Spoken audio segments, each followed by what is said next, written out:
మహాపరిశుద్ధుడా, ప్రేమగల మా తండ్రి, కృపగల మా యేసయ్య, ఈ ఉదయకాలపు ఆరాధనలో పాలు పంచుకునే గొప్ప కృపను మాకు ఇచ్చినందుకు స్తోత్రాలు. సజీవులే కదా ప్రభు నిన్ను స్తుతిస్తారు. సజీవ లెక్కలో మమ్మల్ని నిలబెట్టినందుకు నీకు స్తోత్రము నాయన. కుటుంబాలుగా నీ సన్నిధానానికి వచ్చి నువ్వు చేస్తున్న మేలు నిమిత్తమై ప్రభా ప్రతి ఒక్కరూ కూడా కృతజ్ఞతాస్తుతులు చెల్లిస్తూ ఉండగా ప్రతి ఒక్కరిని కూడా ప్రభా కొలత లేనటువంటి ఆత్మచేత నింపున్నాయన. కొద్ది నిమిషాలు ఈ వాక్యాన్ని ధ్యానిస్తూ ఉండగా నన్ను మీ సిలువు చాటు మరుగుపరుచుకుని మీ వాక్యము ద్వారా నాతో నా ప్రజలతో మీరు స్పష్టంగా మాట్లాడి వినగల చెవిని గ్రహించేల హృదయాన్ని ప్రతి ఒక్కరికి మీరు అనుగ్రహించమని యేసు నామమున బట్టి అడుగుచున్నాం తండ్రి, amen. Praise the lord. Hallelujah, hallelujah. మన ప్రభువును రక్షకుడైన యేసుక్రీస్తు వారి యొక్క ప్రశస్తమైన నామంలో ఈ మొదటి ఆరాధనకు చేరవచ్చిన మీ అందరికీ కూడా ప్రత్యేకమైన వందనాలు, ప్రభుకి స్తోత్రాలు. అందరూ కూడా వాక్యం మీద మన యొక్క దృష్టిని పెట్టడానికి ప్రయత్నం చేద్దాం. విలువైనటువంటి వర్తమానాన్ని ప్రభు మనందరితో కూడా మాట్లాడబోతూ ఉన్నాడు. దయచేసి బైబిల్ చరిత్రలో మనకు తెలిసినంత మట్టికి కొన్ని పేర్లు చాలా సుపరిచితంగా ఉంటాయి. ఆదామును గూర్చి గాని, అవ్వను గూర్చి గాని, అబ్రహాము, ఇస్సాకు, యాకోబు, అలాగే యోసేపు, ఇలా చెప్పుకుంటూ పోతే మనం తరచుగా వినేటువంటి వాక్యాలు గాని, తరచుగా వినేటువంటి మాటలు గాని మనం చాలా వింటా ఉంటాం.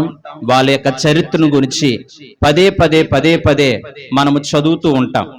అయితే బైబిల్ గ్రంథంలో కొంతమంది యొక్క పేర్లను దేవుడు మరుగుపరిచి వారు నేను చెప్పిన వారిలాగా గొప్ప పేరు ప్రఖ్యాతలు వారు పొందుకోలేనప్పటికీ కూడా అందరి నోళ్ళల్లో వాళ్ళ గూర్చి ఎక్కువగా మాట్లాడుకోలేనప్పటికీ కూడా దేవుడు అనేక మంది కనపడనటువంటి వ్యక్తుల ద్వారా అచంచలమైన కార్యాలు ప్రభు జరిగించిన సందర్భాలు బైబిల్ చరిత్రలో అనేక మందిని గూర్చి మనము వింటున్నప్పుడు, ధ్యానిస్తున్నప్పుడు ఈ వ్యక్తికి ఇంత చరిత్ర ఉందా, ఈ వ్యక్తి ద్వారా సామాన్యమైన వ్యక్తి ఎక్కడా కూడా కనిపించని ఎన్నో చోట్ల ఇతను గూర్చి ప్రస్తావించలేనప్పటికీ కూడా ఇతను గూర్చి రాయబడినటువంటి ఈ కొద్ది సమయంలో లేకపోతే కొద్ది పరిస్థితుల్లో ఇంత ఘనమైనటువంటి కార్యాలు ప్రభు ఇతని ద్వారా జరిగించాడా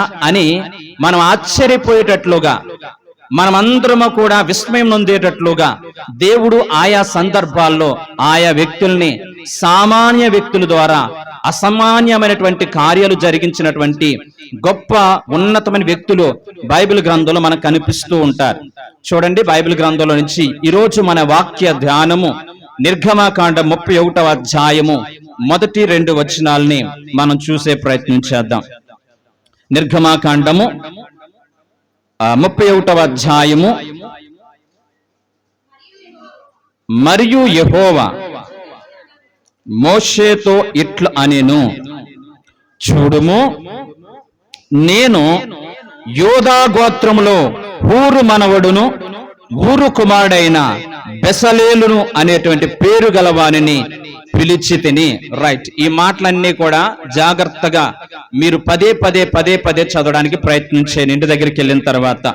ఇక్కడ మనకు కనిపించేటువంటి బెసలేలు అనేటువంటి నామం, ఈ యొక్క పేరును గూర్చి బహుశా ఇక్కడ కూర్చున్నటువంటి చాలా మందిలో కొద్ది మంది మాత్రమే విని ఉండవచ్చు, కొంతమందికి మాత్రమే అతడు పరిచయం అయి ఉండవచ్చు.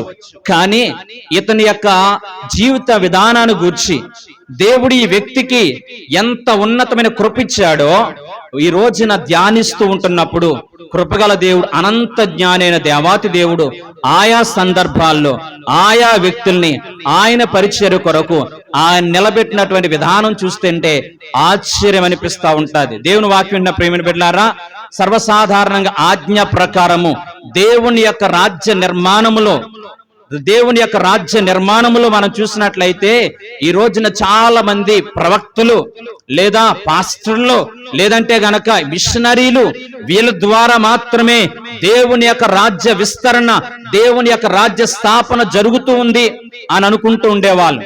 కానీ మనం చూసినట్లయితే ఈ కృపాకాలములో దేవుడు నీకు నాకు ఇచ్చినటువంటి ఈ కృపాయుగములో ప్రతి విశ్వాసి ద్వారా కూడా దేవుడు తన రాజ్య నిర్మాణాన్ని, దేవుడు తన ఆశయాలని, నీవెవరైనా సరే సేవకుని యొక్క కడుపుని పుట్టకపోయినప్పటికీ కూడా ఒక సామాన్య విశ్వాసిగా నీ ఉన్నప్పటికీ కూడా నిన్ను ఎవరు కూడా సంఘములో గుర్తించలేనప్పటికీ కూడా నీ వస్తూ వెళ్ళిపోతున్నప్పటికీ కూడా నీ పట్ల దేవుని యొక్క ఉద్దేశాలు ఉన్నట్లయితే, నీ కుటుంబం పట్ల దేవుడు ఉన్నతమైన ప్రణాళికలు కలిగి ఉన్నట్లయితే దేవుడు ఈ రోజున బెసలేలు అనేటువంటి వ్యక్తిని అచంచలమైనటువంటి ఉన్నతమైనటువంటి పని కొరకు దేవుడు నియమించినట్లుగా ఈ ఉదయకాల సమయంలో వాక్యం వింటున్న నిన్ను పట్ల నా పట్ల దేవుడు కలిగిన ఉద్దేశముల కొరకు నీవు సిద్ధంగా ఉన్నట్లయితే, నీవు గనక ఆయన పని చేయడానికి, ఆయన కొరకు జీవించడానికి నీవు అందుబాటులో ఉన్నట్లయితే నిన్ను నన్ను కూడా దేవుడు నిలబెట్టిన విధానం చూస్తా ఉంటే నీ జీవితాన్ని చూసి నేనేనా ఈ రోజున స్థితిలో ఉన్నాను, పనికిరాని నన్నేనా దేవుడి స్థితిలో పెట్టాడు, గుర్తింపు లేని నన్నేనా దేవుడు ఎంత ఉన్నతమైన స్థితిలో నిలబెట్టాడని చెప్పి నీ జీవితాన్ని గూర్చి వెనక తిరిగి చూసుకుంటే నీకు కన్నీరు ఆగకుండా కృతజ్ఞతాభావంతో కన్నీరు విడిచేటట్లుగా చేయగల సమర్థుడు మనం ఆరాధిస్తున్నటువంటి నజరేయుడైన యేసుక్రీస్తు ప్రభువారు. దేవుని వాక్యం విన్నప్పుడు చాలా మందికి ఉన్నటువంటి అపోహ ఏంటంటే దేవుని పని చేసేవారు కేవలం దైవ సేవకులు మాత్రమే, దేవుని యొక్క రాజ్య విస్తరణ కొరకు పాటుపడేవారు మిషనరీలు మాత్రమే అనుకున్నామేమో. ఈ ఉదయకాల సమయంలో ప్రతి ఒక్కరూ కూడా గుర్తెరిగే ప్రయత్నించండి. దేవుని పని కొరకు ఇక్కడ కూర్చున్న ప్రతి ఒక్కరూ కూడా, చిన్న బిడ్డ మొదలుకొని వృద్ధుల వరకు కూడా ప్రతి ఒక్కరూ కూడా దేవునికి అవసరమై ఉన్నారనే విషయాన్ని గమనించండి.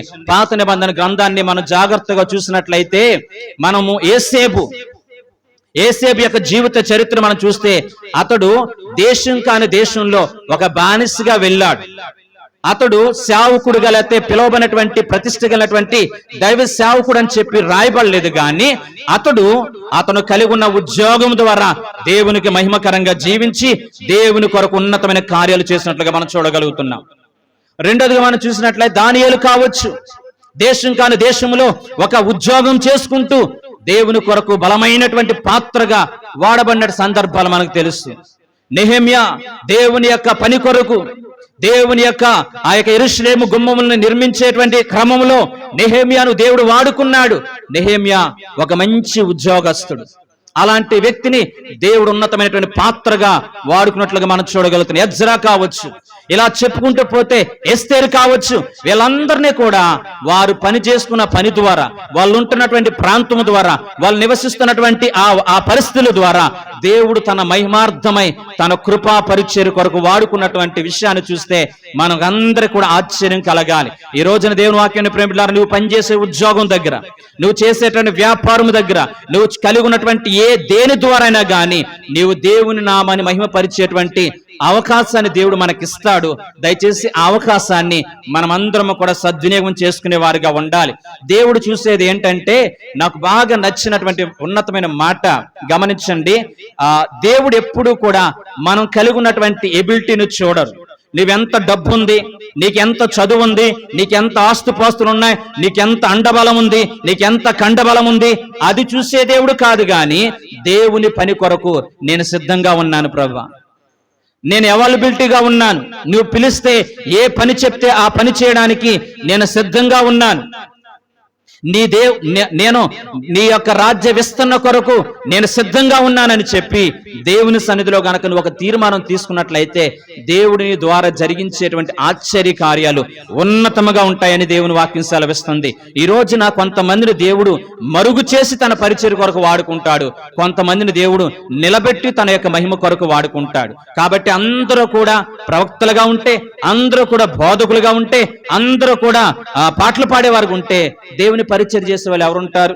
కాబట్టి ఆయా వ్యక్తుల్ని ఆయా ఉన్నతమైన టాలెంట్, ఉన్నతమైన ప్రతిభను దేవుడు మనకిచ్చి తన పరిచర్యలో వాడుకుంటాడు. దేవుని వాక్యం ప్రేమిలారా, ఈ చిన్న పరిచర్య ద్వారా ఈ రోజున అనేక ప్రసంగాలు అనేక ప్రాంతాలకి విస్తరించబడుతున్నాయి. ఎందుకనంటే మనము ఈ రాబోయే తరానికి దేవుని యొక్క మాటలు తెలియచేయాలటువంటి సంకల్పంలో మనం అడగకపోయినా కానీ దేవుడు ఈ యొక్క యూట్యూబ్ పరిచర్య ద్వారా అనేక మంది వాక్యాలు వినడానికి దేవుడు కృప చూపిస్తూ ఉంటున్నాడు. మనకి ఏదో పెద్ద సబ్స్క్రైబ్ పెరిగిపోవాలనేటువంటి ఉద్దేశం కాదు, కానీ మన ద్వారా దేవుడు మాట్లాడిన ప్రతి మాటలో కూడా రాబోయేటువంటి మన తరం వారికి చిరస్మరణీయంగా ఉండాలనే ఉద్దేశం. మరి యొక్క పరిచర్య వెనకాల, తెర వెనకాలుండి ఇంత ఉన్నతమైన పరిచర్యలో, రాత్రనక పగలనక ఉన్నతమైన పరిచర్యలో పరుగులు పెడుతున్న నా ప్రియ తమ్ముడు చాలా మందికి తెలియకపోవచ్చు, నేను మాత్రమే కనపడి ఉండవచ్చు, కానీ అంత మాత్రాన్న నేను గొప్పని కాదు, తమ్ముడు తక్కువని కాదు. దేవుడు తన కృప కొరకు కొంతమందిని మరుగున పెట్టుకుని అద్భుతమైనటువంటి రీతిలో ప్రభు తన పరిచర్యను నడిపించుకుంటూ ఉంటాడు. ఈ సత్యాన్ని, ఈ మర్మాన్ని ప్రతి ఒక్కరూ కూడా గుర్తెరిగి దేవుని పనిలో మనం అందరం కూడా పాత్రలుగా ఉండడానికి దేవుడు సహాయం చేయనుగాక. నేను చెప్పినటువంటి ఈ బెసలేలు అనేటువంటి ఈయన ఏ వంశస్థుడు అని మనం చూస్తే, ఇతడు బైబిల్ గ్రంథంలో మనకి స్పష్టంగా రాయబడి ఉంటుంది. దేవుడు ఇశ్రాయేలు ప్రజల్ని ఐగుప్తు బానిసత్వంలో నుంచి కానాను దేశం నడిపిస్తా ఉంటున్నప్పుడు చాలా మంది యొక్క పేర్లు ప్రస్తావించబడినాయి.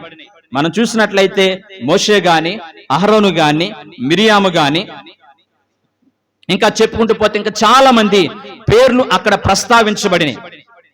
కానీ ఈ బెసలేలు అనే పేరును గూర్చి, ఇతను గొప్పదనం లేకపోతే ఇతను కలిగి ఉన్నటువంటి స్థితిగతులను గూర్చి బైబిల్ ఎక్కడ ఆ యొక్క మొదట్లో ఎక్కడ కూడా రాయబడలేదు. ఇతడు మోషే లేదా అహరోను వంశంలో పుట్టిన వ్యక్తి కాదు. మోషే లేవీయుడు. ఇతడు యూదా గోత్రంలో జన్మించిన వ్యక్తి. లేకపోతే కనుక మనం చూసినట్లయితే అహరోనులాగా ఉన్నతమైనటువంటి పరిచారకుని యొక్క కుటుంబంలో జన్మించిన వాడు కాదు, పరిచర్య చేసేవాడు కాదు. కానీ ఇతనికి ఎందుకు ఇంత గొప్ప కృప దేవుడిచ్చాడు, ఎందుకు ఇంత ఉన్నతమైన బాధ్యతను అప్పగించాడు, ఆశ్చర్యం అనిపిస్తూ ఉంటాడు. లేదా మనం చూసినట్లయితే యెహోషువ అనేక యుద్ధాలు చేశాడు, అనేకమైన అచంచలమైన యుద్ధాలు చేశాడు. ఆ యుద్ధాలలో ఈ యొక్క యెహోషువతో పాటు యుద్ధాలు చేసిన వ్యక్తి. అందుకనే దేవుడు ఇంత ఉన్నతను కృపించాడని చెప్పడానికి ఆధారాలు లేవు. మరి ఎందుకు దేవుడు ఈ వ్యక్తికి ఇంత గొప్ప కృపించాడు, ఎందుకు ఇంత ఉన్నతమైనటువంటి ఆశీర్వాదాలకి దేవుడే స్వయంగా ఇదిగో నా పని కొరకు లేదా నా మందిర నిర్మాణము కొరకు ఇశ్రాయేలు ప్రజలందరూ కూడా నన్ను మర్చిపోకున్నట్లుగా, విశ్వాసంలో భ్రష్టులైపోకున్నట్లుగా, ప్రతి ఒక్కరూ కూడా దేవుని మందిరానికి వచ్చేటట్లుగా, దేవుని సన్నిధికి వచ్చేటట్లుగా, వారు బలులు అర్పించడానికి, పరిశుద్ధ స్థలంలోకి రావడానికి, లేదా యాజకుడు ప్రతి సంవత్సరం కూడా అతి పరిశుద్ధ స్థలంలోనికి ప్రవేశించడానికి నేను ఏ నమూనాను కలిగి ఉన్నానో భవిష్యత్తును గూర్చి నా ప్రియకుమారుడైన యేసుక్రీస్తు ప్రభువారిని ఈ లోకానికి నేను పంపించి నేనేమేమి కార్యాలు జరిగించబోతున్నానో ఈ విషయాలన్నిటినీ కూడా ప్రజలందరూ కూడా రాబోయే వాటికి ఒక ఛాయగా ఉండేటట్లుగా ఒక చక్కని మందసాన్ని కావచ్చు, ప్రత్యక్ష గుడారము కావచ్చు, వీటన్నిటిని నిర్మించడానికి నేను ఒక వ్యక్తిని ఎన్నుకున్నాను. అతని పేరు బెసలేలు. నిజంగా ఈ మాట విన్నప్పుడు మోషేకి ఆశ్చర్యం అనిపించుండొచ్చు. దేవుని యొక్క ఆ మాటని ఆయన నోటి నుంచి రాగానే, అరే ఇతను గూర్చి నేను ఎప్పుడు కూడా అంతగా ప్రస్తావించబడలేదు. ఇతన్ని ఆయా సందర్భాలలో నేను కొండకి వెళ్తూ ఉంటున్నప్పుడు, నేను కొండకి 40 రాత్రులు 40 పగలు దేవుని సన్నిధిలో నేను గడపడానికి వెళ్తూ ఉన్నప్పుడు ఆ ప్రజలందరితో నేను చెప్పిన మాట ఏంటి, ఇదిగో మీకు అహరోను ఉన్నాడు, హూరు ఉన్నాడు, మీకు ఏదైనా సమస్య వస్తే కనుక ఆయన చెప్పుకోండి, నేను వచ్చే వరకు కూడా మీరు జాగ్రత్తగా ఉండండి అని అక్కడ అహరోను పేరు, హూరు పేరు ప్రస్తావించాడే గాని దేవుని ఉద్దేశం ఉన్నటువంటి ఈ యొక్క బెసలేలు పేరుని ఈ యొక్క మోషే ప్రస్తావించలేదు. అంటే నేను చెప్తున్నాను, నాకు తెలిసి అప్పటి వరకు కూడా ఎన్నిక లేని వ్యక్తిగా ఉన్నాడు బెసలేలు. బెసలేలు యొక్క జీవిత లేకపోతే కుటుంబ నేపథ్యాన్ని చూసినట్లయితే మీరు బైబిల్ గ్రంథంలో మొదటి దినవృత్తాంతముల గ్రంథము 2వ అధ్యాయము 18 నుంచి 20 వచనాల వరకు మీరు జాగ్రత్తగా ఇంటికి వెళ్ళిన తర్వాత చదివే ప్రయత్నం చేయండి. అక్కడ కాలేబు ఎఫ్రాతాకి జన్మించిన వ్యక్తి హూరు మనవడును, ఊరు కుమారుడైన, చూడండి డిఫరెంట్ ఉంటది. ఊరు అంటే వాళ్ళ తాతయ్య గారు, బెసలేలు యొక్క తాతయ్య గారు. ఊరు అనే వ్యక్తి బెసలేలు యొక్క తండ్రి. ఓకేనా? ఈ వంశంలో నుంచి, ఈ యొక్క కుటుంబంలో జన్మించిన వ్యక్తి. ఇది లేవీయుల కుటుంబం కాదు, యోధా కుటుంబం. ఎవరండి? యోధా కుటుంబం. అప్పటి వరకు చాలా మందికి ఉన్నటువంటి ఆలోచన ఏంటంటే, దేవుని పరిచర్య చేయడం కొరకు కేవలం లేవీయులు మాత్రమే దేవుడు ఎన్నుకున్నాడు అనుకునేవారు. కానీ ఇక్కడ దేవుడు తన పని కొరకు, ఇక్కడ మనం చూసినట్లయితే యోధా అనేటువంటి స్తుతి గోత్రంలో నుంచి కూడా దేవుని యొక్క పని కొరకు ఈ యొక్క బెస్సలేలును దేవుడు ఎన్నుకున్నట్లుగా మనం చూడగలుగుతున్నాం. వాక్యం ఉన్న ప్రేమిలారా, హూరు అనేటువంటి మాటకు అర్థము తెలుపు లేకపోతే ప్రకాశవంతమైనది అని అర్థం. తర్వాత ఆయన తండ్రి పేరు ఊరు, అతని యొక్క పేరు ఏంటంటే వెలుగు. ఏంటండి? వెలుగు. వారు ప్రకాశవంతమైన జీవితం, పరిశుద్ధమైనటువంటి జీవితం, వెలుగులో బ్రతికారు గనుక ఆయన గర్భమందు పుట్టినటువంటి కుమారుడైన బెస్సలేలును కూడా ఆ విధంగానే వెలుగులోను, అలాగే కాంతివంతమైన జీవితంలోను, ప్రకాశవంతమైన జీవితంలోని దేవుడు నడిపించుకుంటూ ఉన్నాడు. దయచేసి వాక్యం, ఈ వాక్యం చెప్తున్నప్పుడు దయచేసి మరొక విషయాన్ని గుర్తుపెట్టుకోండి. అమాలేకీయులు రెఫీదీములో దిగారు. ఇశ్రాయేలు ప్రజలతో యుద్ధం చేయడానికి వచ్చారు. అలా యుద్ధం చేయడానికి వచ్చిన సందర్భాలలో ఇశ్రాయేలు ప్రజలు అమాలేకీయులతో యుద్ధం చేస్తున్నప్పుడు, మోషే గారు చేతులెత్తి ప్రార్థన చేస్తున్నప్పుడు ఇశ్రాయేలు ప్రజలు గెలుస్తూ ఉంటున్నారు. ఆయన చేతులు బరువెక్కి దింపుతుంటే అమాలేకులు గెలుస్తూ ఉంటున్నారు, ఇశ్రాయేలు ప్రజలు ఓడిపోతున్నారు.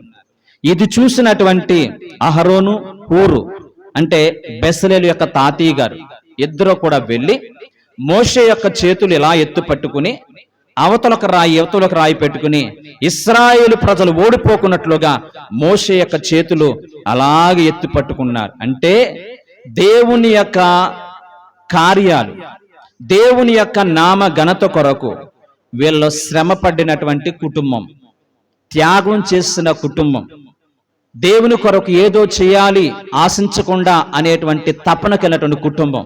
ఈ రోజున వాక్యం వింటున్న ప్రియమైన బిడ్డలారా, నీవు ప్రభునందు ప్రయాసపడిన ప్రయాస ఎంత మాత్రం వ్యర్థము కాదు. ఈ రోజున నీవు గనక దేవుని పరిచర్యలో, దేవుని యొక్క సన్నిధానములో, దేవునికి ఇచ్చిన బాధ్యతల ప్రకారము దేవుని పని చేయడానికి నువ్వు సంసిద్ధంగా ఉన్నట్లయితే, నీవు బ్రతికినా లేక చనిపోయినా నీ పట్ల దేవుడు చూపించేటువంటి ఉన్నతమైన కృప, దేవుడు చేసే ఆశ్చర్య కార్యాలు, నీ పిల్లలను దేవుడు వాడుకునే విధానం చూస్తే ఖచ్చితంగా నీకు అనిపిస్తుంది. నువ్వు బ్రతుకున్నట్లయితే, మనం బ్రతుకున్నట్లయితే దేవుని కోసం నేను చేసిన పని చాలా చిన్నది, కానీ దేవుడు నా కుటుంబం పట్ల చేసిన గొప్ప కార్యాలు గొప్పవి అనేటట్లుగా ప్రభు చేస్తాడు.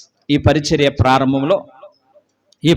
ప్రారంభంలో ఆమె దేవుని సంపూర్ణంగా నమ్ముకున్నటువంటి వ్యక్తి కాదు, మన అమ్మగారు సీని గారు అని చెప్పి. నిజంగా ఒక విశ్వాసముతో చిన్న రూమ్ని మన కొరకు, ఈ పరిచర్య కొరకు తీసుకున్నారు. ఆ సందర్భాల్లో చాలా ఇబ్బందులు పడ్డాం, చాలా ప్రార్థన చేస్తూ, దేవా ఈమె యొక్క హృదయాన్ని మీరు తెరిచి ఈ పరిచర్య కొరకు నిలబెట్టినందుకు నీకు స్తోత్రాలు నాయన అని చెప్పి వాళ్ళ కొరకు ప్రార్థన చేస్తా. ఇప్పటికీ కూడా ప్రతి దినము కూడా ఈ పరిచర్య ప్రారంభంలో ఆమె చూపించిన చొరవను బట్టే ఈ ప్రాంతంలో ఇంత గొప్ప పరిచర్య జరుగుతుంది నాయన అని చెప్పి ప్రార్థన చేస్తూ ఉంటుంటే, ఒక రోజు నా తల్లి ఫోన్ చేసి, అయ్యా నా కూతుర్ని ఒక మంచి దైవ సేవకుడికి ఇచ్చి పెళ్లి చేస్తాం. ఈ రోజున నా యొక్క కూతురు అల్లుడు కలిసి గొప్ప సేవ చేస్తున్నారు, దేవుని పరిచర్యలో ఉన్నారు. నిజంగా వాళ్ళ యాజ కుటుంబము కాదు, సంపూర్ణంగా దేవుని సన్నిధిలో నిలబడిన కుటుంబము కాదు, కానీ దేవుని కొరకు ఏదో చేయాలనే తపన, దేవుని కొరకు ఏదో కార్యం చేయాలనేటువంటి తపన ఈ రోజున వాళ్ళలో ఉంది. కాబట్టి వాళ్ళ కుమార్తెని ఈ రోజున ఒక దైవ సేవకురాలుగా నిలబెట్టాడు. ఇది ఆశ్చర్యం, ఇది ఉన్నతమైన కార్యం. దయచేసి ఈ రోజున వాక్యం ప్రేమిలారా, ఈ రోజున హూరు అనేటువంటి వ్యక్తి దేవుని కొరకు ఉన్నతమైనటువంటి కార్యాలు చేయాలి. దేవుని పరిచర్య, నా ప్రజలు ఓడిపోకూడదు, నా ప్రజలు గెలవాలంటే నేను త్యాగం చేయాలి అని చెప్పి మోషే యొక్క చేతులు పట్టుకోవాలంటే ఇతను కూడా భారం భరించాలి లేదా? అలా భారం భరించాడు గనుకనే తన గర్భం ముందు పుట్టినటువంటి బెస్సలేలుని దేవుడు ఎంత ఉన్నతమైన పరిచర్య కొరకు నిలబెట్టాడో ఆశ్చర్యం అనిపిస్తూ ఉంటుంది. దేవునికి స్తోత్రం. హల్లెలూయా, హల్లెలూయా. రైట్. దేవుడు ఈ యొక్క బెస్సలేలు యొక్క పేరుని సడన్ గా ప్రస్తావించినటువంటి విధానాన్ని మనం చూసినట్లయితే, ఆశ్చర్యము అనిపిస్తూ ఉంటుంది. ఏమనిపిస్తుందండి? ఆశ్చర్యం అనిపిస్తాం. ఎంత గొప్ప ఉన్నతను కృపించాడో చదవండి అందరూ కూడా. బైబిల్ గ్రంథంలో నుంచి నేను చదువుతున్నాను. 31వ నిర్గమాకాండం 31వ అధ్యాయము చూడండి. మరియు యెహోవా మోషేతో నేను చూడుము, నేను యోధా గోత్రములో ఊరు మనవడును ఊరు కుమారుడైన బెసలేలు అని పేరు గల వానిని పిలిచి తిని విచిత్రమైన పనులను కల్పించుటకును బంగారముతోను వెండితోను ఇత్తడితోను పనిచేయుటకును పొదుగుటకు రత్నములను సానబెట్టుటకు కర్ర కోసి చెక్కుటకు సమస్త విధములైన పనులు చేయుటకును జ్ఞాన విద్య వివేకమును సమస్తమైన పనులు నేర్పును వానికి కలుగునట్లు వానిని దేవుని ఆత్మపూర్ణిగా చేసి ఉన్నాను. ఓకేనా? రైట్. ఒక వ్యక్తి మల్టీ టాలెంటెడ్ వ్యక్తి, అంటే చాలా ఉన్నతమైనటువంటి నైపుణ్యత కలిగిన వ్యక్తిగా దేవుడి యొక్క బెసలేలు నిలబెట్టడానికి కారణాలేంటి? కొంతమంది చూడండి, టాలెంట్ అనేది, ప్రతిభ అనేది ఎవరి సొంతం కూడా కాదు. అవునా కాదండి? కొంతమందిని మనం చూసినట్లయితే వాళ్ళు చదువుకోకపోయినా వాళ్ళ టాలెంట్ని చూసినట్లయితే ఆశ్చర్యం అనిపిస్తూ ఉంటారు. దేవుడు వాళ్ళకి ఇచ్చినటువంటి ఆత్మ జ్ఞానాన్ని బట్టి వాళ్ళు చేసే ఆశ్చర్యకార్యాలు చూస్తే ఇంజనీర్ కూడా సరిపోడనిపిస్తారు. అవునా కాదండి? వాళ్ళు కలిగి ఉన్నటువంటి జ్ఞానము, వాళ్ళు కలిగి ఉన్నటువంటి తెలివితేటలు, వాళ్ళు చేసేటువంటి ఘన కార్యాలు మనం చూసినట్లయితే ఎవరు కూడా వీళ్ళ ముందు సరిపోరు అన్నట్లుగా దేవుడు వారిని నిలబెడుతూ ఉంటాడు. ఇలాంటి వాళ్ళు మనకు ఎంతో మంది మనకు ఎదురవుతూ ఉంటారు. చాలా మంది మనకు కనిపిస్తూ ఉంటారు. ద బెస్ట్ ఎగ్జాంపుల్ నా ప్రియ తమ్ముడే. ఎందుకు మరి పదే చెప్తున్నానంటే, ఈ రోజున ఈ యొక్క వీడియోలు అనేక మందికి వెళ్తా ఉంటుంటే, ఏమంటే మీ తమ్ముడు ఏమన్నా సాఫ్ట్వేర్ ఇంజనీర్ అని అడుగుతూ ఉంటారు. ఈ రోజున ఇంత ఉన్నతమైన ప్రతిభ, ఇంత ఉన్నతమైన జ్ఞానము, ఇంత ఉన్నతమైనటువంటి కృప ఈ రోజున దేవుడు మనుషులకు ఇస్తా ఉంటున్నాడంటే కారణము, ఏ వ్యక్తి అయితే గనక ఆత్మపూర్ణులుగా నింపబడతారో, దేవుని ఆత్మచేత అభిషేకించబడతారో వారిని దేవుడు ఒక ఉన్నతమైనటువంటి అచంచలమైన వ్యక్తిగా వాడుకుంటాడు. దయచేసి దేవునికి ఉన్న గొప్పతనం ఏంటో తెలుసండి. దేవుడు ఒకరిని హెచ్చించగలడు, దేవుడు ఒకరిని తగ్గించగలడు. ద బెస్ట్ ఎగ్జాంపుల్, అందరికి తెలిసిన ఎగ్జాంపుల్ ఏంటంటే, మనకు సూర్యుడు ఉన్నాడు. సూర్యుడుకున్నటువంటి పరిస్థితి ఏంటంటే, ఒకే సూర్యుడు. మనం ఈ చేత్తో గనక ఐస్ క్రీమ్ పెట్టుకున్నాం అనుకోండి, దాన్ని నిమిషాల్లో కరిగించేటువంటి శక్తి సూర్యుడికి ఉంటుంది. అదే గనక ఒక బంక మట్టిని బాగా పిసికి ఆ మెత్తగా ఉన్నటువంటి ఆ మట్టిని తీసుకొచ్చి ఆ ఎండలో పెడితే ఈ మెత్తగా ఉన్నటువంటి మట్టిని గట్టిగా చేసే శక్తి కూడా ఆ సూర్యుడికే ఉంటుంది. అర్థమైందండి? ప్రతి ఒక్కరికి అర్థమైంది కదా? అంటే ఒకరిని తగ్గించాలన్నా, ఒకరిని హెచ్చించాలన్నా అది కృపగల దేవునిలోనే ఉంది అనే విషయాన్ని ప్రతి ఒక్కరూ గమనించండి. ఈ రోజున అనేక మంది మరుగున ఉండి ప్రజల దృష్టిలో వాళ్ళు తక్కువ వారైనప్పటికీ కూడా, ప్రజల దృష్టిలో వాళ్ళు ఎన్నిక లేని వారైనప్పటికీ కూడా, దేవుని దృష్టిలో వారు ఉన్నతమైనటువంటి వ్యక్తులుగా ఉన్నారు. చాలా మంది యొక్క జీవితాలు మనం చూసినట్లయితే మనుషుల దృష్టిలో గొప్పవారుగా ఉన్నా, మనుషుల దృష్టిలో గొప్ప పేరు ప్రఖ్యాతలుగా అంచిన వారుగా ఉన్నా, దేవుని దృష్టిలో వారు ఎన్నిక లేని వారుగా ఉన్నారు. నీవు మనుషుల యొక్క దృష్టిలో గొప్పవాడిగా ఉండాలనుకుంటున్నావా? నువ్వు దేవుని దృష్టిలో గొప్పదానిగా ఉండాలని ఆశపడుతూ ఉన్నావా? ఒకని ప్రవక్తను యెహోవాకు ప్రీతికరంగా ఉంటే అనేక మంది శత్రువులు సహా దేవుడు మిత్రులుగా మారుస్తాడు. ప్రతి ఒక్కరి యొక్క ప్రార్థన, దేవా నేను నీకు ప్రీతికరంగా ఉండాలి, నేను నీకు ఇష్టమైన వ్యక్తిగా ఉండాలి, నీ చేత నేను దీవించబడితే, నీ చేత నేను ఆశీర్వదించబడితే అనేక మంది నన్ను గురించి మాట్లాడుకునేటట్లుగా, నా కుటుంబం గురించి మాట్లాడుకునేటట్లుగా, నా వ్యక్తిత్వాన్ని గురించి మాట్లాడుకునేటట్లుగా, వీడేనా ఈమెనా ఈ రోజు ఇంత గొప్ప స్థితిలో ఉన్నదని చెప్పి ఆశ్చర్యపోయేటట్లుగా నా ప్రభు నిలబెట్టడానికి ఆయన సమర్థుడు అనే విషయాన్ని ప్రతి ఒక్కరూ కూడా ఈ ఉదయకాల సమయంలో జ్ఞాపకం చేసుకోండి. దయచేసి ప్రతి ఒక్కరూ కూడా నువ్వు దేవుని కోసం ఏమి అటెంప్ట్ చేస్తున్నావు, ఆయన నుంచి ఏమి ఎక్స్పెక్ట్ చేస్తున్నావు. నా దేవుని కొరకు నేను ఇది చేశాను, ఈ త్యాగం చేశాను, నా యొక్క కుటుంబం విషయంలో దేవుని దగ్గర నుంచి ఇది ఆశిస్తున్నానని చెప్పేవారుగా మనం ఉండాలి. హూరు దేవుని కొరకు త్యాగం చేశాడు, తన కుటుంబంలో ఉన్నతమైనటువంటి కృపను పొందుకున్నాడు. ఇతనికి ఉన్నటువంటి ఉన్నతమైనటువంటి ప్రత్యేకతను మనం చూసినట్లయితే మొట్టమొదటిగా ఇతని యొక్క పేరు బైబిల్ గ్రంథంలో ఇంచుమించుగా 9 సార్లు ప్రస్తావించబడింది. 9 సార్లు ప్రస్తావించబడింది. ఈ 9 సార్లు కూడా ఇతను గూర్చి దేవాతి దేవుడిస్తున్నటువంటి ఉన్నతమైనటువంటి కృపగలటువంటి చాలా సందర్భాల్లో అతడు ఆత్మపూర్ణుడయ్యాడు. దేవుని స్తోత్రం, హల్లెలూయా. ఏమయ్యాడండి? ఆత్మపూర్ణుడయ్యాడు. ఆత్మపూర్ణుడయ్యాడు కాబట్టి నేను చెప్తున్నాను, మన పిల్లలకు కనుక పని అప్ చెప్పామనుకోండి, వారికి కొన్ని విషయాల్లో మంచిగా చేస్తారు, కొన్ని విషయాలను మర్చిపోయి ఇలా చేద్దామనుకు ఇలా అయిపోయిందని చెప్తా ఉంటారు. అవునా కాదా? ఒక వ్యక్తి ఆత్మపూర్ణుడయ్యాడు కాబట్టి ఎంత ఉన్నతను కృపించాడో చూడండి. మోషేను దేవుడు పిలిచి, మోషే, ప్రజలందరూ కూడా నాకు దగ్గరగా ఉండేటట్లుగా, నన్ను ప్రేమించేటట్లుగా, నా సన్నిధిని ప్రేమించేటట్లుగా, వాళ్ళు చేసిన పాపాల మీద పాప పరిహార్థ బలిగా ఆ బలులు అర్పించేటట్లుగా, నా సన్నిధికి వచ్చి వణుకుతూ ప్రార్థన చేసేటట్లుగా, నా ఎడల వాళ్ళు కృతజ్ఞతాభావాన్ని కనుపరిచేటట్లుగా ఒక మందిరాన్ని లేదా ఒక ప్రత్యక్ష గుడారాన్ని నువ్వు నిర్మించాలి మోషే అని చెప్పి దేవుడు చెప్పగానే, నాయనా అదెంత పని, నేను ఎక్కడ చదువుకున్నాను? నేను ఐగుప్తు దేశంలో చదువుకున్నాను. ఐగుప్తు దేశంలో ఏం చదువుకున్నాను? సకల విద్య ప్రావీణ్యతను కలిగి ఉన్నాను. ప్రతి దాంట్లో కూడా నాకు చక్కని జ్ఞానం ఉంది. ఎందుకనంటే ఐగుప్తీయులు ఇప్పటికీ కూడా ఆశ్చర్యమనిపించేటువంటి చాలాసార్లు చెప్పాను, వారు నిర్మించేటువంటి పిరమిడులు చూస్తే వాళ్ళ యొక్క జ్ఞానము, వాళ్ళకున్న తెలివితేటలో ఆశ్చర్యం అనిపిస్తూ ఉంటుంది. అంత పెద్ద పెద్ద రాళ్ళు ఏ క్రేన్ సహాయం లేకుండా అంత ఎత్తుకి ఎలా తీసుకెళ్ళగలిగారు?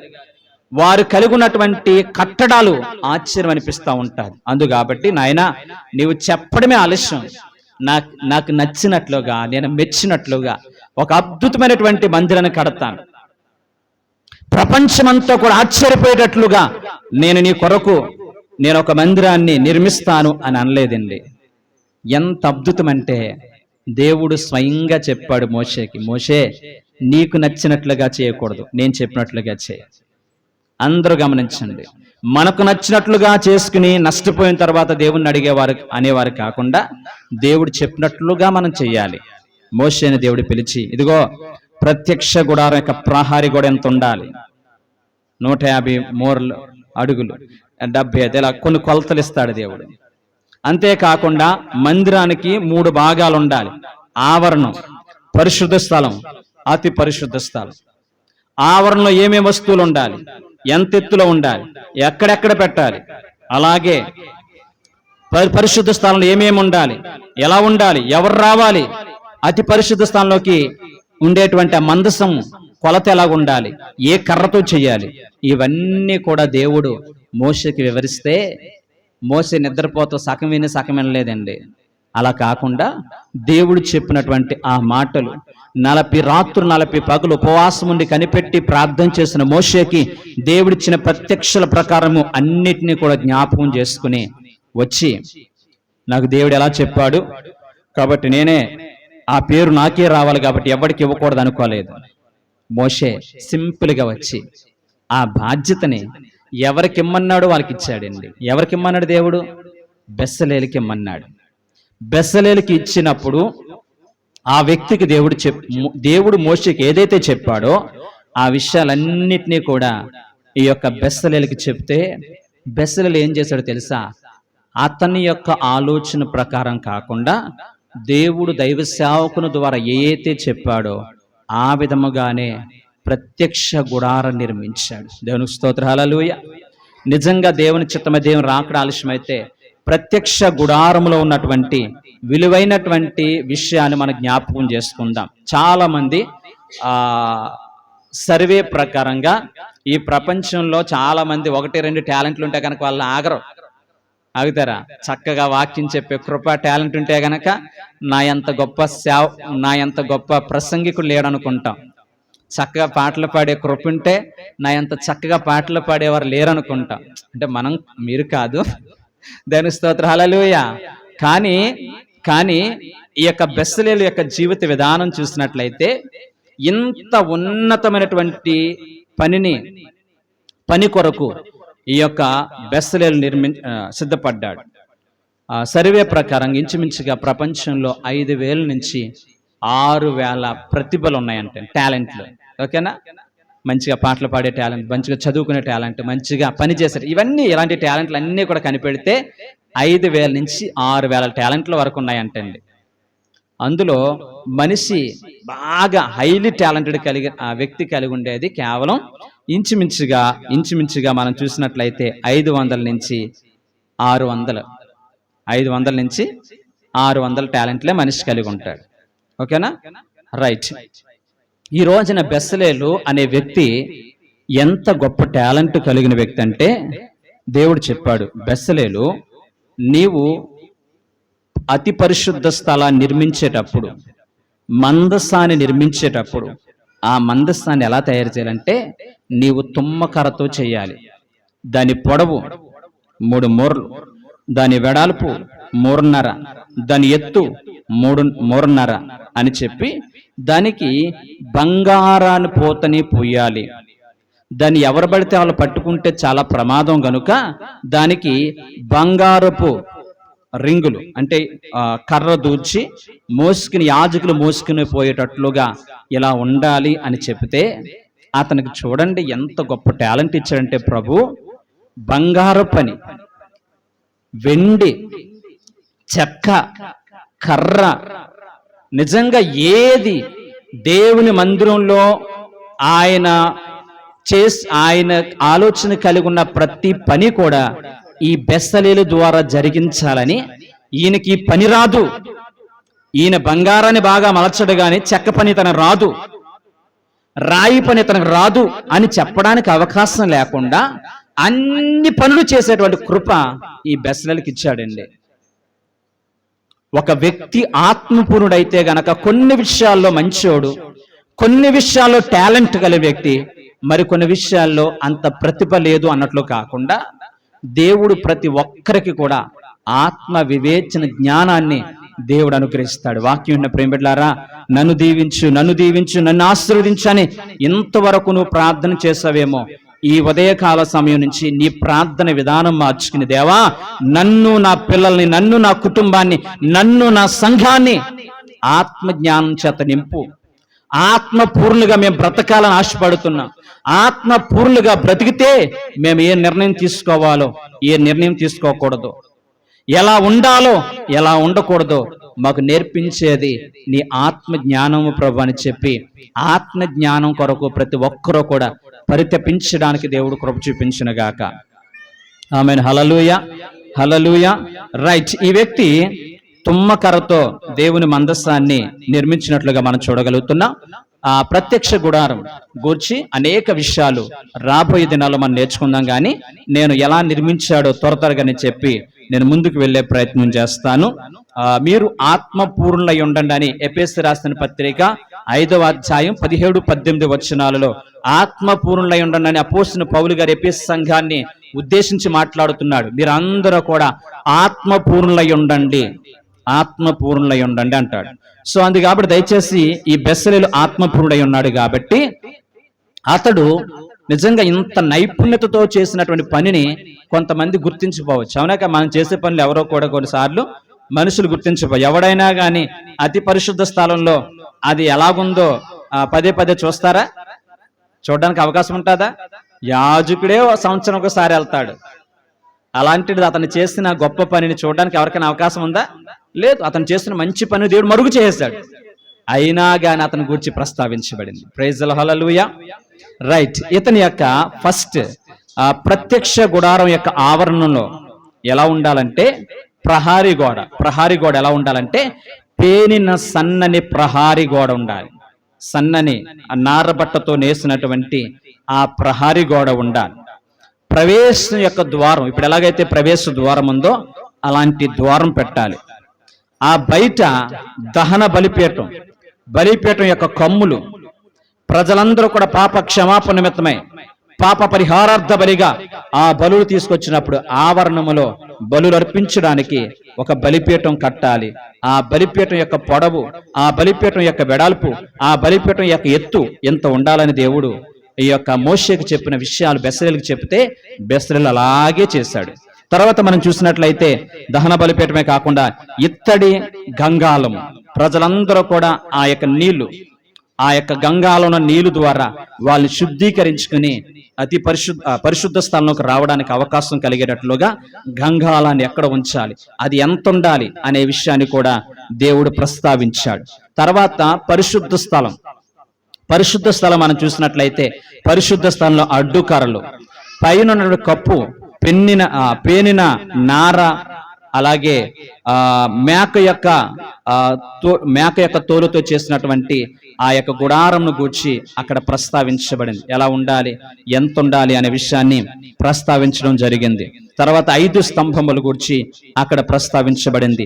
సన్నిధి రొట్టెల గూర్చి ఎలా ఉండాలి, సన్నిధి రొట్టెలు ఎలా ఉండాలనే దాని గురించి అక్కడ చేయమని చక్కగా చెప్పడం జరిగింది. సువర్ణ దీప స్తంభం గురించి, సువర్ణ ధూపార్తిని గురించి ఇలా చెప్పుకుంటూ పోతే గనక అనేకమైనటువంటి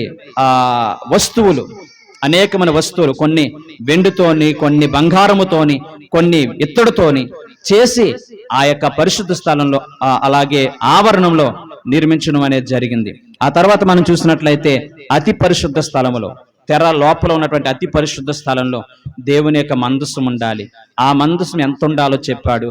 ఆ మందసంలో ఏమేమి వస్తువులు పెట్టాలి, ఆ యొక్క దేవుని యొక్క నిబంధన పలకలు, చిగురించిన అహరోను కర్ర, అలాగే మన్నా గల బంగారు పాత్ర, ఇలా ఉన్నతమైనటువంటి ఆ యొక్క కట్టడ లేదా ఉన్నతమైనటువంటి చేతి పని ద్వారా చేసిన విలువైన వస్తువులు ఈ యొక్క మందిరంలో పెట్టినట్లుగా మనం చూడగలుగుతున్నాం. దీన్ని బట్టి మనకు అర్థమైంది ఏంటంటే దేవునికి అసాధ్యం అనేది ఏదైనా ఉందా?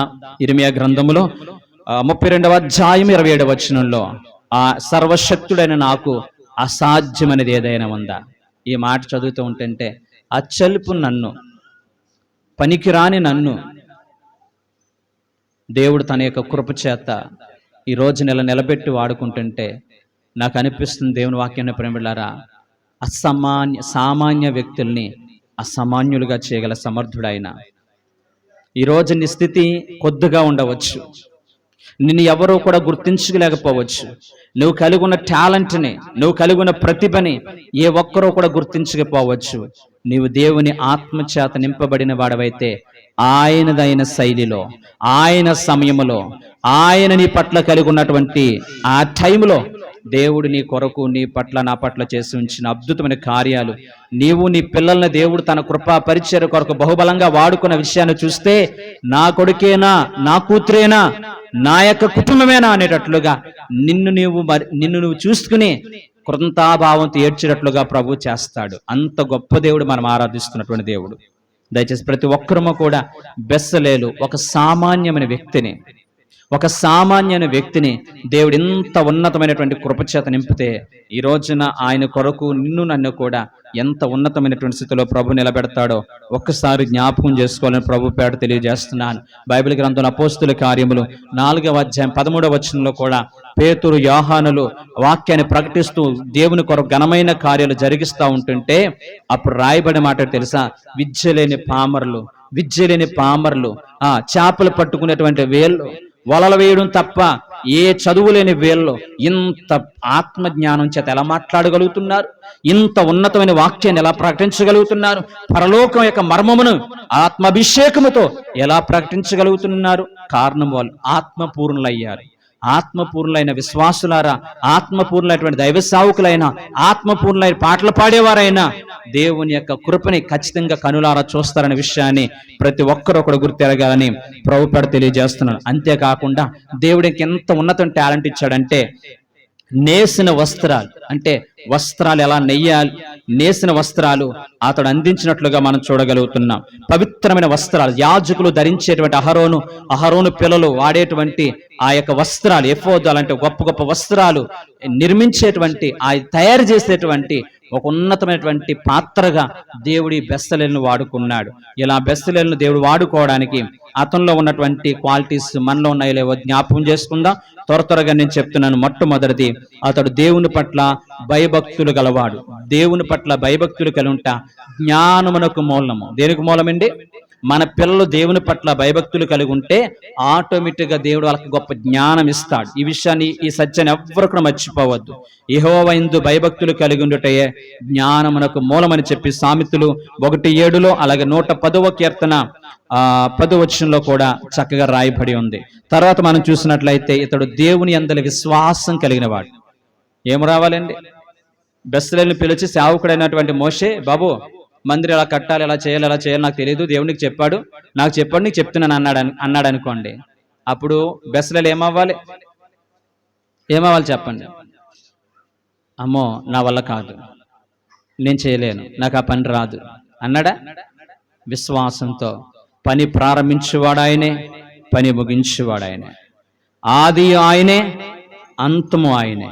నేను ప్రారంభించిన ఈ పనిని ఖచ్చితంగా దేవుడే ముగిస్తాడు తనదైన శైలిలో అని చెప్పి విశ్వాసంతో పనిని ఏం చేశాడు? ఇనిషియేట్ చేసుకున్నాడు. పని చేయడానికి ముందుకొచ్చాడు. అందరూ గమనించండి, మనం దేవుని కోసం ఒక్క అడుగు ముందుకేస్తే 7 అడుగులు దేవుని ముందుకేస్తాడు. రైట్. మూడోదిగా మనం చూసినట్లయితే, మనం ఎంతవరకు విన్నాం కదండి, అన్నిటికీ సీక్రెట్ ఏంటంటే ఆత్మ జ్ఞానం చేత ఆత్మపూర్ణుడయ్యాడు. ఏమయ్యాడండి?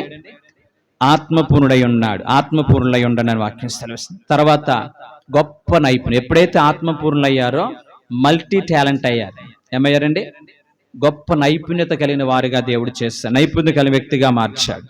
అంతేకాకుండా ఈ వ్యక్తి ఇంత పని చేస్తున్నప్పుడు అతనికి ఏం రావాలి చెప్పండి? ఏం రావాలి చెప్పండి అమ్మా? ఇప్పుడు నేను సంఘంలో నేనే సుప్రీం అనుకోండి, నాకేం వస్తుంది అమ్మా? గర్వం వస్తుంది. నేను లేకపోతే సంఘం లేదు, నేను లేకపోతే కనుక పరిచయం లేదంటే గర్వం వస్తుంది. నేను లేకపోతే అన్ని ఎవడ కడతాడా అనే ఆలోచన వస్తారాదా? కానీ బెస్తలేలుకు ఉన్నటువంటి గొప్పతనం ఏంటో తెలుసా? అతడు మంచి సాక్ష్యం పొందాడు. మీరు ఇంటికి వెళ్ళిన తర్వాత నిర్గమాకాండం 35వ అధ్యాయం 30వ వచనంలో మంచి సాక్ష్యాన్ని పొందాడు. ఇంత గొప్ప పరిచర్య చేసినా, ఇంత ఉన్నతమైనటువంటి కార్యాలు చేసినా ఎక్కడా కూడా నేను అనేటువంటి మాట రాలేదండి. అతను చూసిన వాళ్ళందరూ ఎంతో నేర్చుకున్నారు. అరే, ఇక్కడ మనం వాడే ప్రతి వస్తువు, మనకు కనపడని ప్రతి వస్తువు ఈ రోజున ఈయనే తయారు చేశాడు. అలాంటిది ఇతను ఎక్కడా కూడా నేను అనే మాట చెప్పట్లేదంటే గనక ఎంత మంచి సాక్ష్యం రా! ఎంతకాలం ఏమైపోయాడు ఈయన, ఎంతకాలం ఎక్కడున్నాడు ఈయన అని చెప్పి ఇతను గూర్చి గొప్ప సాక్ష్యాన్ని వాళ్ళు చెప్పినట్లుగా ఇశ్రాయేలు ప్రజలు, దైవ సేవకుడు అనేక మంది అతను చూసి అసూయపడలేదు, కానీ అతను చూసి సంతోషపడ్డారు. మంచి సాక్ష్యం పొందాడు. దేవుడు నీకు ఏ టాలెంట్ ఇచ్చాడో ఆ టాలెంట్ ద్వారా దేవుని యొక్క సంఘములో అలాగే సమాజంలో సాక్ష్యం కలిగి ఉండాలి. అతడు ఎంత మంచి సేవకుడైనా, ఎంత మంచి ఉన్నతమైన ఉపదేశం బోధించేవాడైనా, ఎంత చక్కని పాటలు పాడేవాడైనా, ఎంత పరిచయం చేసేవాళ్ళైనా, వాళ్ళ మాట తీరు, వాళ్ళ యొక్క పరిస్థితి చూస్తే నిజంగా సాక్ష్యంలో, సంఘములో మంచి సాక్ష్యము దేవుడు మన బిడ్డలకు అనుగ్రహిస్తూ ఉన్నాడు. అందుకు నీ పరిచర్యలో నడుస్తూ ఉంటుంది. తర్వాత మనం చూసినట్లయితే మోషే ఆజ్ఞాపించినదంతా చేశాడు. ఎక్కడా కూడా సర్వసాధారణంగా మనం చేసే ప్రతిదీ కూడా సక్సెస్ అవుతుంది అనుకోండి, ఇంకా సేవకుడి సలహా మనకు అవసరం అవుతుందా? అవునా కదా? బయట ప్రహరీ కట్టాను కదండి, మీరు చెప్పినట్టే లోపల అతి పరిశుద్ధాలను కట్టాను కదా, లోపల అతి పరిశుద్ధం నేను కడతా అన్నాడా? మోషే ఏ కొలత ఇచ్చాడో, ఎలా చేయమనంటే సేవకుని యొక్క అడుగు జాడలు నడిచే వ్యక్తి తప్ప తన సొంత జ్ఞానాన్ని ఉపయోగించే వ్యక్తి కాదు. ఒక వ్యక్తి ఆత్మపూర్ణుడైతే గనక ఆ వ్యక్తి దైవ సేవకుడు, నీ కొరకు నా కొరకు ప్రతినిధిగా ఉంచిన దైవ సేవకుని యొక్క ఆలోచన ప్రకారం అడుగులు వేస్తాడే తప్ప సొంత జ్ఞానముతో అడుగులు వేసి నష్టపోయేటువంటి పరిస్థితుల్లో సేవకుని మీద, సంఘం మీద, దేవుని మీద నెట్టే వ్యక్తులుగా ఉండకూడదు. ఒక అర్థమైంది కదా? దేవుడు ఏం చెప్పాడంటే మోషే ఆజ్ఞాపించినట్లుగా అతడంతా చేశాడు. తర్వాత మనం చూసినట్లయితే సర్వసాధారణ మనకి ఏదైనా టాలెంట్ ఉందనుకుని ఇతరులు నేర్పిస్తామా? చూడండి, ఈ మాట మాత్రం ఖచ్చితంగా చదవాలి. నిర్గమాకాండము 35వ అధ్యాయము 34వ వచనం. 35, 34.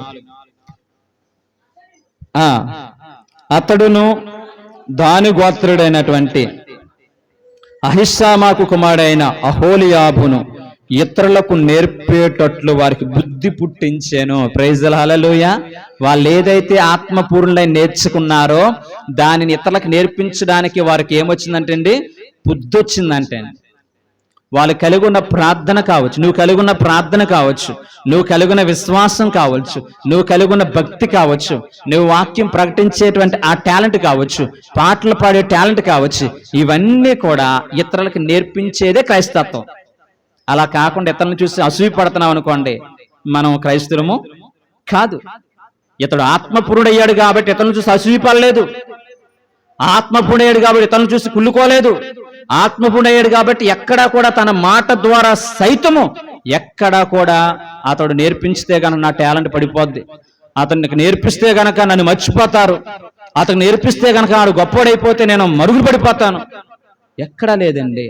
ఆత్మపూర్ణులకు ఉండేటువంటి కృప ఇది. నీకుండే కృప నీకుంటుంది, నాకుండే కృప నాకుంటుంది. అవునా కదా? సో అది కాబట్టి ఇతరులకు నేర్పించే బుద్ధి కలిగిన వాడు ఎంత అద్భుతమైన మనిషి అండి. తర్వాత మనం చూసినట్లయితే క్రమశిక్షణ కలిగిన వాడు. కలిగిన వాడండి? క్రమశిక్షణ కలిగిన వాడు. కలిగిన వాడు? క్రమశిక్షణ అంటే చెప్పిన పని చెప్పినట్లుగా చేయడం. చివరికి తనకు అప్పగించిన పనిని సంపూర్తి చేశాడు. 40వ అధ్యాయం 17వ వచనంలో తనకు అప్పగించిన పనిని మధ్యలో విడిచిపెట్టలేదు. తనకు అప్పగించిన పనిని మధ్యలో విడిచిపెట్టలేదు. తనకు అప్పగించిన పనిని సంపూర్తి చేశాడు. ఏం చేశాడండి? సంపూర్తి చేశాడు. నా గట్టి మీద చేపెట్టి వెనక్కి తిరిగి చూసిన వాడు నిత్య జీవానికి వారసుడు కాదు. దేవునికి ఏ పని అప్పగించాడు? పరిచయం అప్పగించాడా? చనిపోయేంత వరకు కూడా దాన్ని సంపూర్తి చేయి. దేవునికి ఏ పని అప్పగించినా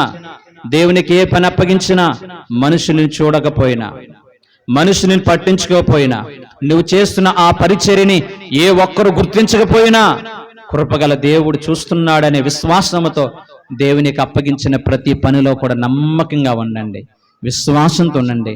దేవుడు బెస్సలేలును హెచ్చించిన దానికంటే, బెస్సలేలుకి ఇచ్చిన ఆత్మజ్ఞానము కంటే అద్భుతమైన జ్ఞానాన్ని ప్రభు నీకు ఇచ్చి నీ కుటుంబాన్ని ఎలా కట్టుకోవాలి, నీ యొక్క జీవితాన్ని ఎలా కట్టుకోవాలి, నీ పిల్లల్ని ఎలా పెంచుకోవాలి అనేటువంటి ఉన్నతమైన జ్ఞానాన్ని నాకు ఇవి ప్రభు అని చెప్పి అందరము కూడా ప్రభు సన్నిధిలో ప్రార్థన చేసుకుందాం. తల్ల వంచండి దయచేసి. ఈ యొక్క ఉదయకాల సమయంలో దేవుడు మాట్లాడిన మాటల బట్టి దయచేసి నువ్వు చేసే ఈ పరిచర్య దేవుడు మర్చిపోడు.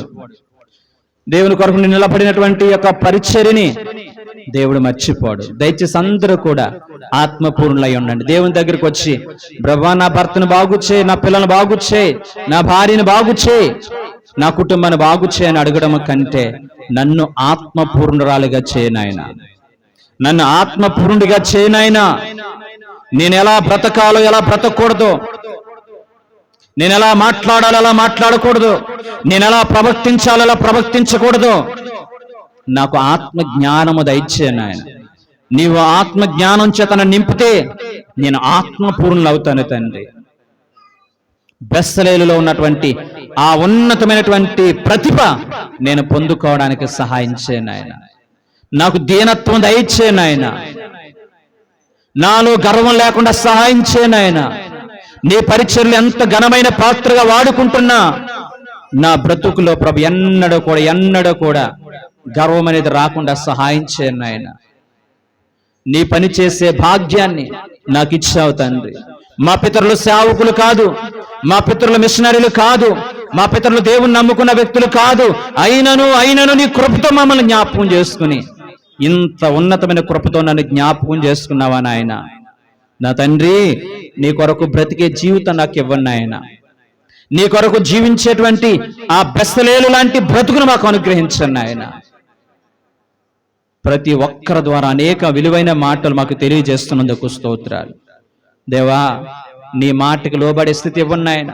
సేవకు నోటి నుంచి ఏ మాటలు వస్తున్నాయో ఆ మాటలు ప్రభు నా కుటుంబం కొరకే, నా పిల్లల కొరకే అనేటువంటి భయముతో ఆ మాటలు మనస్సులో భద్రపరుచుకోవడానికి సహాయం చేయండి నాయన.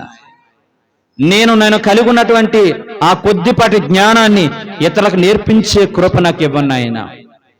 నీవిచ్చిన పనిని నాకు నచ్చినప్పుడు, నాకు మనసు కుదిరినప్పుడు కాదు నాయన, నువ్వు నాకు అప్పగించిన పనిని అంటిల్ ద లాస్ట్ బ్రీత్ సంపూర్తి చేసి నేను కన్ను మూయాలే తప్ప, దేవా నాకు నచ్చినప్పుడు, అయ్యా నా మనస్సు బాగున్నప్పుడు నీ పని చేసేవాడిగా నేను కాకున్నట్లుగా సహాయం చేయండి ఆయన. దేవ, మందిరంలో అనేక మంది మంచి మంచి ప్రభ తెర వెనకాలండి కన్నీరు విడిచి ప్రార్థన చేసేవారు ఉన్నారు తండ్రి. దేవుని పరిచర్య కొరకు ధారాళముగా ప్రభ దారబోసేటువంటి గొప్ప వ్యక్తులు ఉన్నారు తండ్రి. ఈ పరిచర్యని ఈ విధంగా ముందుకు నడిపించేటువంటి కనపడినటువంటి వ్యక్తులు అనేక మంది ఉన్నారు తండ్రి. కనిపించేవారు కొద్ది మందే తండ్రి. కనిపించిన వారి పట్ల, కనపంచే వారి పట్ల వారు తక్కువ వారు కాదు నాయన. ఈ రోజున మా శరీరంలో ఉన్నటువంటి గుండె ఎంత ప్రాధాన్యమైనదో కానీ కనిపించదు నాయన. లివర్ ఎంత ఉన్నతమైనదో అది కనిపించదు నాయన. కిడ్నీ ఎంత ఉన్నతమైనదో కనిపించదు. నేను కూడా సంఘములో అలాంటి వ్యక్తిగా ఉండకుండా నాకు సహాయం చేయని ప్రభు అని చెప్పి అందరము కూడా ప్రార్థన చేసుకుందాం. ప్రతి ఒక్కరము కూడా ప్రభు సన్నిధానంలో ప్రార్థన చేసుకుందాం. హల్లెలూయా, స్తోత్రం. ప్రతి ఒక్కరము కూడా ఉదయకాల సమయంలో విలువైన వర్తమానం ద్వారా ప్రభునితో మాట్లాడాడు. శ్రేష్టమైన వర్తమానం ద్వారా దేవుని దర్శించాడు. ఉన్నతమైనటువంటి పాత్రగా దేవుని వాడుకోబోతున్నాడు. నీకు అనేకమైనటువంటి మల్టీ టాలెంట్లు, ఉన్నతమైనటువంటి బహుమానాలు దేవుడు ఇవ్వబోతున్నాడు. నువ్వు చదువు లేదని బాధపడొద్దు, నాకు సరైన వసతులు లేదని బాధపడవద్దు. దేవుణ్ణి పట్ల చేసే ఉన్నతమైన కార్యాలు, ఆశ్చర్య కార్యాలు ఎంత ఉన్నతమైనవో నీకు నీవుగా ఆలోచించుకుని నీవే కన్నీరు విడిచేటట్లుగా ప్రభు చేయగల సమర్థుడు. దయచేసి అందరూ కూడా గమనించండి. ప్రతి ఒక్కరూ కూడా గుర్తుపెట్టుకోండి. దేవా, ఈ ఉదయకాల సమయాన్ని ఒక బెస్సలేలుగా చేయ ప్రభు అని చెప్పి అందరము కూడా ప్రార్థన చేసుకుందాం. హల్లెలూయా, స్తోత్రం, స్తోత్రం, స్తోత్రం, స్తోత్రం. మహాపరిశుద్ధుడైన ప్రేమగల మా తండ్రి, మీ పరిశుద్ధమైన నామలెక్కలని స్తోత్రాలు. ఈ ఉదయకాల సమయంలో తండ్రి, ఊరు మనవడును ఊరు కుమారుడైన బెస్సలేలున్న ముందుంచావు తండ్రి. అతడు సకలమైన విద్య ప్రావీణ్యత కలిగిన వాడు తండ్రి. అయినా అతనిలో ఎక్కడా కూడా గర్వం లేదు నాయన. నేనే అనేటువంటి భావన, అహంకారం ఎక్కడ కనపడతలేదు. ఆ విధమైనటువంటి ఆత్మీయ జ్ఞానాన్ని నాకు అనుగ్రహించమని వచ్చిన ప్రతి బిడ్డని కూడా పేరు పేరు చెప్పిన దీవించి, మేము ఒకవేళ ఇప్పుడు సంఘంలో మరుగున ఉంటే, గుర్తింపు లేని వారుగా ఉంటే, నువ్వు చేసే ఆశ్చర్య కార్యాలు ఎంత ఉన్నతమైనవో గుర్తించినప్పుడు ఆశ్చర్యపోయేటట్లుగా నా కుటుంబాన్ని నిలబెట్టమని, ఈ దీన సంఘాన్ని జ్ఞాపకం చేసుకోమని, ఈ శబ్దేంద్ర ద్వారా విన్న వాక్యం ప్రతి ఒక్కరు హృదయాలు నీరు కట్టి ఫలింపచేయమని యేసు నామమున అడుగుచున్నాం తండ్రి.